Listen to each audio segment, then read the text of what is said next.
नमस्कार दोस्तों, मैं हूं जी माधव। आप देख रहे हैं टिबक सेंस। दोस्तों, आज चाइना विवादों के कारण पूरे विश्व में सुर्खियां बन के उभर चुका है। इनका डेली कुछ न कुछ विवाद सभी कंट्री के साथ है। 14 कंट्री से इनकी सीमा लगी हुई है, लेकिन उसमें से तकरीबन सभी के साथ इनका कुछ न कुछ विवाद चल रहा है। और अभी दोस्तों, अभी आप हाल ही में कई घटनाक्रम देखेंगे जहाँ सीधा सीधा चाइना अपना डिक्टेटरी कर रहा है। तो आखिर इस वीडियो के माध्यम से हम लोगों को ये समझना है कि चाइना का आज जो ये रूप है, इसके पीछे इसका क्या पास्ट रहा है। चाइना आज जो इस तरह से कर रहा है, जबरदस्ती, मनमानी, नियम कानून का धज्जी उड़ा रहा है, इसके पीछे चाइना इस नेचर का क्यों हुआ, इस वीडियो के माध्यम से ये समझ में आएगा दोस्तों। और चाइना और ताइवान के बीच में जो आज विवाद चल रहा है, ये भी इस वीडियो के माध्यम से क्लियर हो जाएगा दोस्तों। तो चलते हैं टॉपिक की ओर। दोस्तों, चाइना की कहानी गुरुकुल की तरह समझ लीजिए। जैसे किसी गुरुकुल में एक गुरु जी हैं और उनके दो खास अनुशासित शिष्य हैं, 2 शिष्य। और एक दिन ऐसा आता है कि गुरु जी की आकस्मिक मौत हो जाती है और उनके जो 2 शिष्य हैं वो अपने अपने नए नए मंसूबों, गुरु जी के आदर्श को छोड़ के अपने मंसूबों को अंजाम देने के लिए खूनी टकराव की ओर बढ़ जाते। तो ऐसा ही वर्चस्व की कहानी आपको चाइना में देखने को मिलेगा। और उसी का जो आधुनिक रूप आप देख रहे हैं 2020 में, ये बड़ी कथा जो है ये उसी समय ये स्टार्ट हो गई थी कि क्यों चाइना इस तरह का हो गया। चलते हैं टॉपिक की ओर। ये कहानी शुरू होती है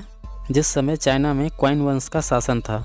इस वंश के जो राजा थे वो थोड़े कमजोर थे और जापान ये काफ़ी वाचफुल था कि भाई क्या चल रहा है चाइना में। तो जब ये देखा कि ये जो क्वाइन वंश के राजा का और भूभागों पे पकड़ कमजोर हो गया, तो इसका फ़ायदा उठा के जापान ने बड़ा ही आक्रामक तरीके से 1894 ईस्वी में चाइना पे हमला बोल दिया। और इस हमले में चाइना को बुरी तरह पराजित करके उसका एक छोटा सा एरिया था, ये कोस्टल एरिया, कोरिया, जिसे हम कोरिया कहते हैं, इस कोरिया को उन्होंने कैप्चर कर लिया। और साथ ही ये समुद्र लगा हुआ समुद्री तट और यहाँ पे एक द्वीप है फारगुसा द्वीप, इस फारगुसा द्वीप पर भी उसने अपना कब्जा जमा लिया। और ये जो अटैक किया था जापान ने चाइना पर, इसे पहला साइनो जापान युद्ध कहते हैं दोस्तों। साइनो चाइनीज लोगों को ही कहा जाता है, इसीलिए हम लोग इसको इतिहास में अक्सर साइनो जापान युद्ध कहते हैं। साइनो फर्स्ट, ये था फर्स्ट साइनो जापान वार। और इस तरह से देखते हैं कि उन्होंने इस द्वीप पे, समुद्री तट पे और कोरिया पे चाइना को हरा के कब्जा कर लिया। दोस्तों, इस कब्जा के बाद क्या हुआ कि इसका जो क्वाइन वंश था, उसका जो राजवंश था, वो छोटा छोटा टुकड़ा में टूटने लगा। जैसे आप भारत में देखेंगे ना, मुगल कमजोर हुए, मराठे उभरे, उधर पंजाब में सिख उभरे, इधर अपना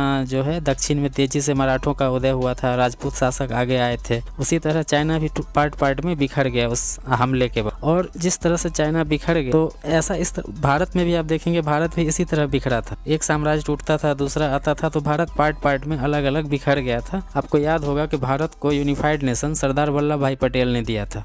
ऐसे तो शुरू में कुछ अंग्रेजों ने भी दिया था, यूनिफाइड, पूरा एकीकृत किया था इंडिया को, लेकिन उसके बाद उसको पूरा फुल जो हम लोग कहते हैं यूनिफाइड नेशन, वो सरदार वल्लभ भाई पटेल ने दिया भारत को।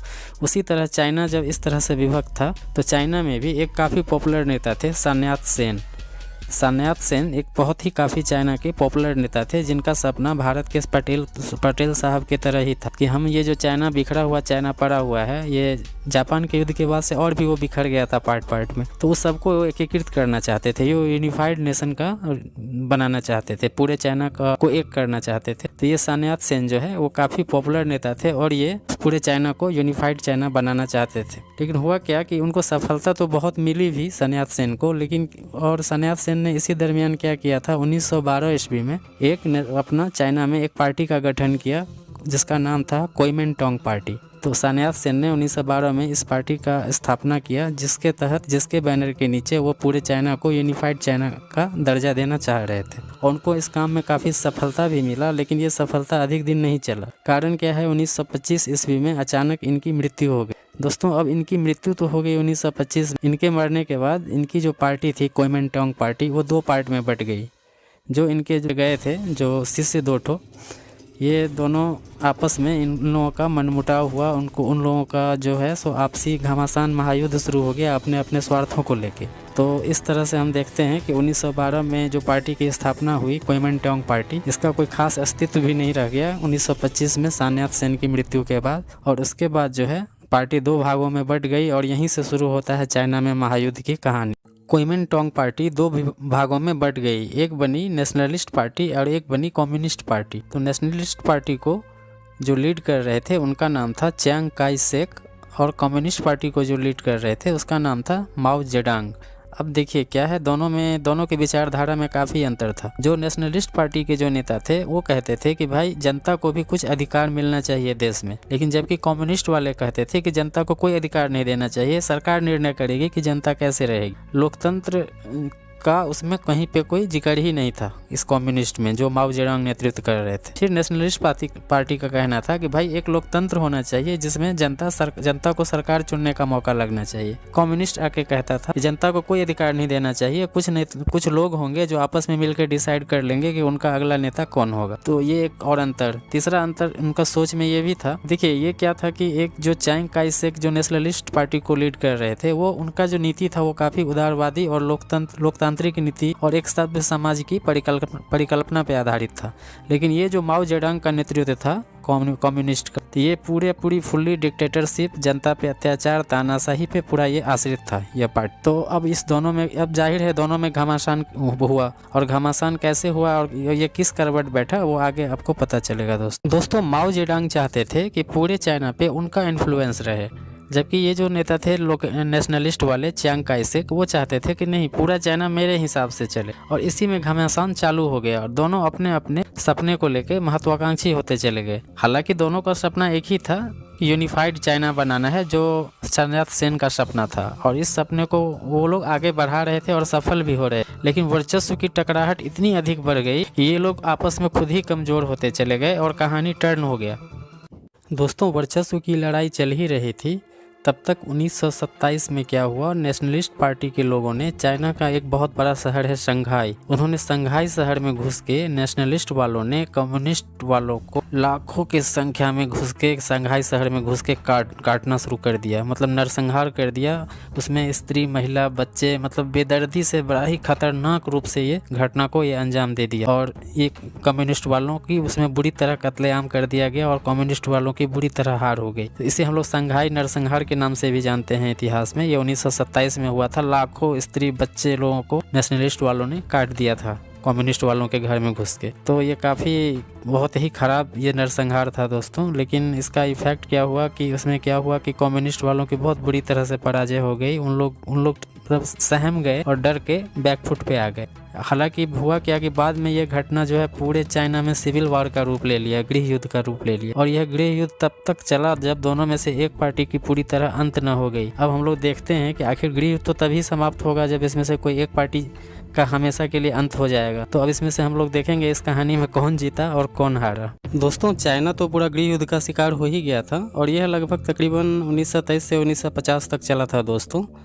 और ये इसमें क्या हुआ कि पूरा चाइना आपस में अलग अलग जगहों पे उलझ रहा था, अलग अलग टुकड़ी में सब बट के आपस में ही गृह युद्ध चल रहा था दोस्तों। अब इस नाटक को जापान चुपचाप करीब से देख रहा था, और उसका फायदा उठाकर उसने 1931 ईस्वी में अचानक हमला बोल दिया चाइना के ऊपर। चाइना का सबसे बड़ा राज्य मंचूरिया पे कब्जा कर लिया और यहाँ वह अपनी पार्टी को बैठा दिया। वहाँ उसने ऐसी सरकार को बैठाया जो जापान के इशारे पे काम करती थी, और इससे चाइना, और इधर क्या था, एक तो तरफ उधर सरकार चल रही है मंचूरिया में जिसमें कब्जा किया था, और इधर चाइना में अभी तक लोग आपस में उलझ रहे थे, एक दूसरे पे वार करने में लगे हुए थे। अब दोस्तों क्या हुआ कि उस वक्त जापान का जो ये वार था 1931 का, वो इतना खतरनाक इसका वार बिहेव था, मतलब ऐसा जापान का वार बिहेव इतना गंदा था, जिंदे लोगों को काट के कुत्ते को खिला देते थे ये। तो जापान का पूरा खौफ छा गया था, और जो है यहाँ तक हालत ये हो गया था कि चाइना में ही चाइनीज बोलने वालों पे को गोली मरवा देता था जापान। इस तरह से जापान का बहुत ही आक्रामक रणनीति के तहत यह आक्रमण किया था। और उस वक्त क्या था कि चाइना एक कोना में जापान के इस अत्याचार को चुपचाप सह रहा था।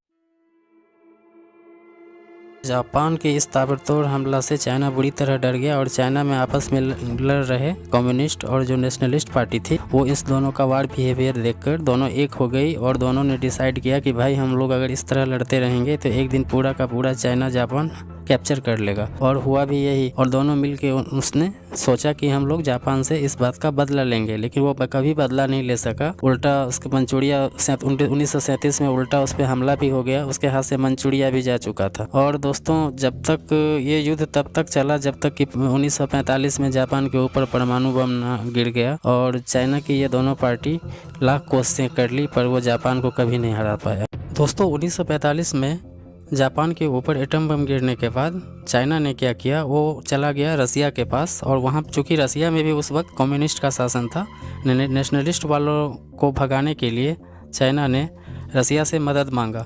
और चूँकि दोस्तों कम्युनिस्ट का दोनों का आपस में काफ़ी अच्छा बनता है कि दोनों का अपना डिक्टेटरी करने का एक अलग ही मज़ा है, तो कम्युनिस्ट वाले कम्युनिस्ट की बहुत मदद करते हैं। और इसी तरह चाइना ने रूस की मदद से क्या किया, पूरा चाइना में जितने भी नेशनलिस्ट वाले लोग थे, जो चियांग काई शेक के लोग थे, उनको एकदम भयानक रूप से वो कटवाना शुरू किया अब चाइना की मदद से। और करीब क्या हुआ, 1945 में जापान के भागने के करीब 3 साल तक, करीब 1946, 47, 48 में इतना कटवाया नेशनलिस्ट वालों को कम्युनिस्ट वालों ने। आपको याद होगा, ये पूरी जैसे लग रहा था कि ये बदला जो है सो संघाई नरसंहार का लिया जा रहा है वो नेशनलिस्ट वालों से। इतना भयानक उन लोगों को कटवाया, इतना भयानक कटवाया कि पूरे ये लोग सिमट कर भागते चले गए। और चाइना के जो साइड में जो ये कोस्टल एरिया है, ये पूरा का पूरा सिमट के यहाँ पे आ गए। तकरीबन दोस्तों इधर क्या हुआ, नेशनलिस्ट के भागने के बाद पूरे चाइना में करीब 95% भूभागों पे कम्युनिस्ट वालों ने कब्जा जमा लिया। और इसके बाद क्या हुआ, फाइनली 1949 ईस्वी में चाइना ने खुद को कम्युनिस्ट कंट्री घोषित कर दिया और कहा कि यहाँ सरकार के विरुद्ध आवाज़ उठाने पे मौत की सज़ा होती है।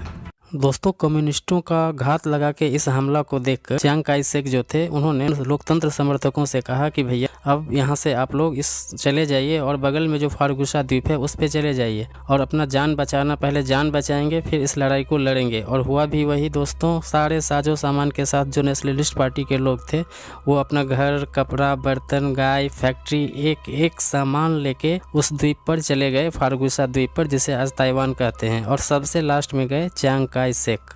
इस तरह से देखते हैं दोस्तों, ताइवान जिसे ताइवान आज कह रहे हैं, वो ताइवान 1949 में चाइना से अलग हो गया, क्योंकि चाइना ने ऑफिशियली घोषणा कर दिया कि भैया हम लोग जो हैं सो एक कम्युनिस्ट कंट्री हैं। दोस्तों 1950 आते आते मेनलैंड चाइना में भी कोई नेशनलिस्ट नहीं बचा।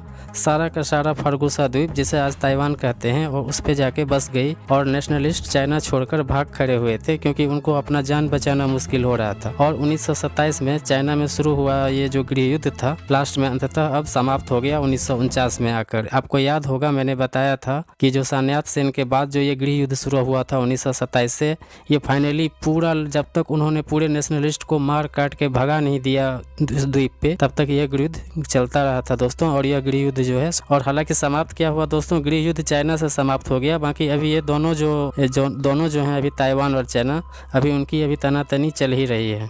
दोस्तों जो लोग द्वीप पर भाग के आए और कहा कि भाई हम ताइवान हैं, उसने घोषणा कर दिया कि भाई रिपब्लिक हम हैं, रिपब्लिक ऑफ चाइना। जैसे इंडिया का ऑफिशियल नेम है रिपब्लिक ऑफ इंडिया, उसी तरह ये ताइवान वालों ने जो द्वीप पर भाग के आए थे, खुद को रिपब्लिक ऑफ चाइना का घोषणा कर दिया कि हम लोग रिपब्लिक ऑफ चाइना है। और इधर जो मेन लैंड चाइना था, उनका सोचना था कि नहीं भाई पूरा चाइना तो हम गवर्न करते हैं। अब जो मेन लैंड चाइना था वह भी कहने लगा कि हम हैं पीपुल्स रिपब्लिक ऑफ चाइना। देखिए ताइवान कहता है हम हैं रिपब्लिक और चाइना, और ये जो कम्युनिस्ट वाले जो 95% 97% भूभाग पर कब्जा कर लिए थे, जो अभी वर्तमान चीन, वो लोग कहते हैं अब हम लोग रहेंगे पीपुल रिपब्लिक ऑफ चाइना। तो रिपब्लिक ऑफ चाइना और पीपुल रिपब्लिक ऑफ चाइना, ये दोनों वही कहानी है। एक चीन है और एक जो भाग के गया था वो ताइवान है। दोनों का ही कहना है दोस्तों वन चाइना पॉलिसी। मतलब अगर आप वहाँ जाइए ताइवान के पास, तो वो कहता है कि नहीं, लोग से रूठ के भाग गया है, एक दिन हम उसको पूरा का पूरा लाएंगे और एक दिन हम लोग उसको आपस में मिलाएंगे। और उधर जो मेन लैंड चाइना है, जो आज जिसे हम चाइना कहते हैं, जिसे वो अपने आप को घोषित कर दिया था पीपुल रिपब्लिक ऑफ चाइना, वो भी कहता है कि ये जो ताइवान है अभी ये द्वीप, इसको हम एक दिन सबको लाएंगे। पीपुल रिपब्लिक ऑफ चाइना है, मतलब पूरा चाइना हम ही गवर्न करते हैं। तो भाई वो जो हमसे रूठ के भाग गया है, जो आज ताइवान है, उसको भी हम एक दिन लाएंगे। 1949 ईस्वी में ताइवान के उदय होने से पहले 1945 में दोस्तों यूएनओ की स्थापना हो चुकी थी। और यूएनओ में पश्चिमी देशों का काफ़ी बोलबाला है दोस्तों, फ्रांसीसियों का, ब्रिटिशियों का, अमेरिकन का, इस सब का काफ़ी दबदबा है। उन्होंने इस मेनलैंड चाइना वालों को मान्यता ही नहीं थी। जो पूरा चाइना कैप्चर करके कम्युनिस्ट वाले लोग बैठे हुए थे, उस पर यूएनओ का कहना था कि नहीं यार, ये तो थोड़ी ना है चाइना, ये सब तो मेनलैंड चाइना, ये चाइना है ही नहीं, वक्त ये चाइना है। जो फारगुसा द्वीप पर जिस पे ये लोग भाग के आए थे, वो लोग उसी को चाइना मानते थे। उनका कहना था कि रिपब्लिक ऑफ चाइना जो है वो यही है जो द्वीप पर बसा हुआ ताइवान है, और यही चाइना ही है। और यही मान्यता 1971 ईस्वी तक रही थी यूएनओ में। मेनलैंड चाइना को कोई देश मान्यता ही नहीं देता था। भाई अब तो वो भला कहिए, ये इनको क्या कहेंगे भाई साहब, ये जो अपने चिच्चा जी हैं पंडित जवाहरलाल नेहरू, पंडित जी हैं या क्या हैं पता नहीं, ये जो जवाहरलाल नेहरू हैं उन्होंने चिल्ला चिल्ला कर सब देश को उस समय बताया कि भैया यही मेनलैंड चाइना जो है यही असली चाइना है, और ये जो ताइवान है जो द्वीप पर वो चाइना नहीं है, और इसको कोई भी देश अपना मान्यता नहीं दे। और लास्ट में जो है सो चाइना का दबाव और नेहरू जी का चिल्ला चिल्ली पर लास्ट में 1971 में यूएनओ ने भी डिसाइड किया, और उन्होंने क्या किया कि भाई ताइवान का सीट छीनकर जो मेनलैंड चाइना है, पीपुल रिपब्लिक ऑफ चाइना वाले, इनको यूएनओ में मान्यता दे दिया ताइवान का सीट को छीन के। अब वर्तमान स्थिति क्या है दोस्तों, आज देखिए, आज एक दोनों ही अपना एक स्वतंत्र राष्ट्र है। चाइना और ताइवान जो है एक स्वतंत्र राष्ट्र है। चाइना के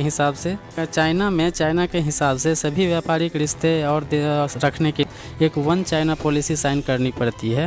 अगर आप चाइना से कोई व्यापार करते हैं तो आपको ये स्वीकार करना पड़ेगा, और चाइना आपसे ये लिखित ले लेगा कि ताइवान कोई अलग देश नहीं है, ताइवान जो है वो चाइना का ही एक पार्ट है। और अगर आप ताइवान से कोई संबंध रखते हैं तो चाइना से आपको कोई मतलब नहीं रखना है, ये वन चाइना पॉलिसी कहता है। और हमारे देश के पीएम जब चाइना जाकर बिजनेस डील साइन करते हैं तो चाइना वही साइन ले लेता है, लेकिन जम्मू एंड कश्मीर का जो मसला है, और अरुणाचल प्रदेश हमारा है, जम्मू कश्मीर हमारा है, वन इंडिया पॉलिसी जैसा कोई पेपर हमारे देश के प्रधानमंत्री चाइना से साइन कराना भूल जाते, जबकि चाइना जाके वहाँ पे वही चीज़ वो साइन करते हैं। आत्मसम्मान और राष्ट्रवाद के बाद व्यापार आता है दोस्तों। हमारे पीएम को भी ऐसे सभी देशों से वन इंडिया पॉलिसी पे साइन करा लेनी चाहिए। अब कुछ लोग सोचते हैं कि भाई तब तो ताइवान जो है कुल मिलाकर वो चाइना का ही है, जैसे हांगकांग हो जाएगा। भाई हांगकांग का समस्या एक अलग समस्या था, उसके लिए मैंने बताया है कि आप ऊपर ये वीडियो समझ लीजिए हांगकांग का समस्या क्या था, आई बटन पे आप चेक कर लीजिए। और लेकिन ये जो ताइवान है, ये दोनों जो है एक अलग अलग स्वतंत्र देश के रूप में है। आज भारत को ही देख लीजिए सबसे बड़ा एग्जाम्पल में। अब भारत में क्या हुआ था उस समय जब देश आज़ादी के दौर में था, तो उस वक्त क्या हुआ था कि कांग्रेस पार्टी जो थी वो दो भागों में बट गई। एक मुस्लिम लीग जो थी वो अपना पाकिस्तान का डिमांड करने लगा, और एक इधर वाले लोग जो हैं सो हिंदुस्तान का डिमांड करने लगे। आखिर हुआ कि नहीं हुआ, दोनों को अलग अलग देश मिला कि नहीं मिला। अब ये उस समय की कांग्रेस की बात है। आखिर दोनों को अपना अपना एक स्वतंत्र देश मिला, एक को मिला पाकिस्तान, एक को मिला हिंदुस्तान, तो यहाँ क्यों नहीं हो सकता? दोनों को एक स्वतंत्र देश के रूप में हम लोग देख सकते हैं, चाइना को भी और ताइवान को। और ये है स्वतंत्र देश, और यहाँ पे सभी देशों को ताइवान के साथ खड़ा होना चाहिए, उसको अकेला नहीं छोड़ देना चाहिए। वन चाइना पॉलिसी क्या साइन कर लिए, ताइवान को सभी ने अकेला छोड़ दिया। ताइवान जो है वो भारत का बहुत बड़ा हितैषी है। उसने नवंबर में ही बोल दिया था भारत को कि देखिए यहाँ पे ह्यूमन टू ह्यूमन बीमारी बहुत जोर फैला हुआ है चाइना में। और बाद में दोस्तों चाइना ने बहुत सारा मास्क वगैरह और किट वगैरह भी सप्लाई दिया था भारत को। लेकिन आज जब ताइवान के ऊपर प्रेशर आया है पूरा, अगर हम लोग इसी तरह सबको अकेले छोड़ने के पॉलिसी पे चलेंगे तो एक दिन हमारा भी वक्त आएगा दोस्तों। तो हमारा कहना यही है कि भारत की सरकार ताइवान के पक्ष में एकदम मजबूती से खड़ी रहे। सभी देश ताइवान की मदद को आगे आने चाहिए। भारत चाइना का स्थिति देखकर ताइवान को हर संभव सहायता दी जानी चाहिए। खिलौना, electronic, mobile, chip item, computer आदि अच्छी तकनीक चाइना से ज़्यादा ताइवान के पास है। हमें ताइवान से समझौता करनी चाहिए कि भैया तुम टेक्नोलॉजी हमको दो, और चाइना के हमला से बचने के लिए हम तुमको ब्रह्मोस मिसाइल देते हैं, K4 मिसाइल देते हैं, बहुत सारा हथियार वेपन्स आप दीजिए ताइवान को इसके बदले, और वहाँ से टेक्नोलॉजी उठा के लाइए। जिस दिन भारत टेक्नोलॉजी में आत्मनिर्भर हो जाएगा दोस्तों, हम लोग भी स्वतंत्र हो जाएंगे, चाइना का सामान का बहिष्कार करने वाले नाटक से भी बच जाएंगे।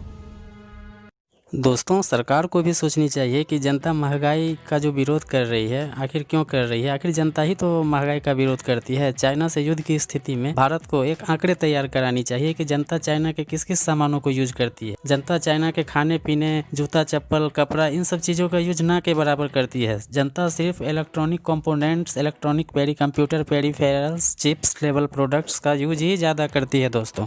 जनता की ज़रूरत टेक्नोलॉजी को उठाकर भारत लानी होगी, क्योंकि जनता टेक्नोलॉजी आज भारत की ज़रूरत है दोस्तों। जितने भी आपके एलईडी कंपोनेंट्स हैं, एलईडी पैनल्स हैं, इसका पूरा देश में भरमार लगा देना चाहिए। एलसीडी, एलईडी टीवी का आप जो चीज़ें चाइना में मिल रही है वो कल रुक भी जाए तो जनता को कोई विरोध करने की ज़रूरत ना पड़े। ताइवान का साथ इंडिया को हर हाल में देना चाहिए दोस्तों। उनसे उनकी टेक्नोलॉजी उठाकर भारत लानी चाहिए, और बदले में उनसे हथियार का सौदा करना चाहिए। इससे बाकी कमज़ोर देश भी भारत के साथ आएंगे, और यह सभी मिलकर चाइना को एक टक्कर के रूप में दे सकते हैं। दोस्तों हमारा तो यही कहना था दोस्तों कि भाई ये जो चाइना है, रिपब्लिक ऑफ चाइना और पीपुल्स रिपब्लिक ऑफ चाइना, उसमें भारत जैसे देशों को, जिस मझधार पे आज भारत खड़ा है, वहाँ पे उसको रिपब्लिक ऑफ चाइना को फोकस करके अपना रोड मैप तैयार करना चाहिए कि भाई कैसे ताइवान को भारत में एंट्री लाया जाए और चाइना को बाईपास किया जाए। थैंक यू दोस्तों, हमारे हिसाब से यही था। जय हिंद।